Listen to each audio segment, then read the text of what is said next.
the growth in games for smartphones and tablets has not hurt the growth of consoles at all. It's just increasing awareness of how important interactive entertainment is to the consumer. It's really brought in a new consumer, an older consumer, a female consumer. So business is already pretty diverse. Our average game player is in their mid-30s, for example, and while it skews a bit more male than female, not much more male than female. There are changes, though, that come from the free-to-play environment, and I think that's reflected mostly in what we call recurrent consumer spending. Years ago, not that long ago, our business was make a big title, get it to the consumer, go on to the next. Today, it's, we hope, make a big title and give the consumer other opportunities to engage, whether that's a companion app on your smartphone, like WWE Supercard or MyNBA, or an opportunity to buy downloadable add-on content, as we did with Borderlands and many other titles, or in-game purchases or virtual currency in a game. So there are a number of ways to extend a consumer's engagement and love for the business. And I think that's a reflection of this evolution of the business, not just in smartphone and tablet games, but also in the console business itself. Do you run the risk of alienating fans by asking them to pay when they're used to paying once, and now you're asking them to pay normal times? How do you deal with that? As long as your goal is to delight consumers, first and foremost, as long as your goal is to entertain them, then along the way it's perfectly reasonable to be paid for the entertainment. Where the business runs into trouble, and what we try to avoid at all costs, is thinking about monetization and then entertainment. We want to delight the customer. If we do so, we're going to make money. Do you think we'll still be going to video game stores and purchasing, laying down $60 for a big title in, say, 3 years or 5 years? Digital distribution is growing.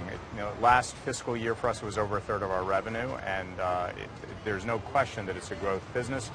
However, we want to be where the consumer is, and right now, 2/3 of our business is still physical distribution, and I don't see that going away anytime soon.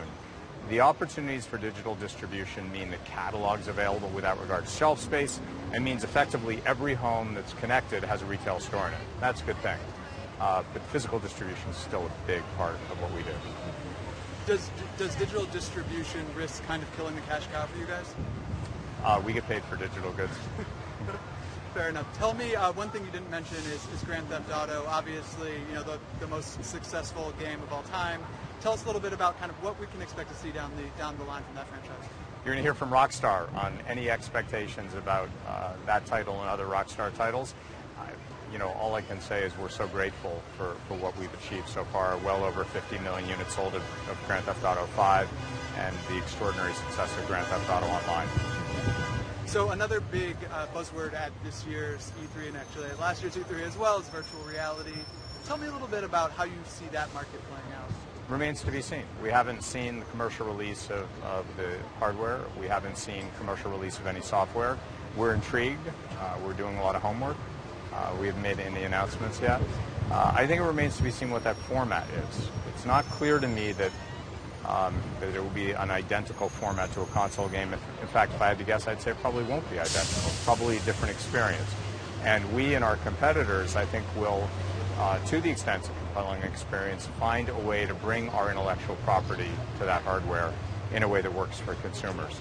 But there's a lot of stuff being shown here at the show. I think you should expect to hear some announcements, not from us.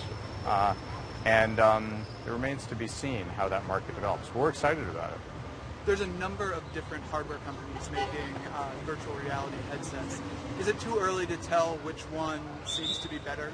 Absolutely too early. And I think it will be the intersection of the hardware and the software that's made for that hardware. And it is incumbent upon a hardware company to find ways to work with the software providers to make the very best products. That's the nature of this business. So there's an interaction, of course, between the hardware itself, what it can do, and the software and who decides to make what for what device. Great. Have you seen the Microsoft augmented reality? I have. What do you think? Fascinating. Again, sort of remains to be seen what the killer use is.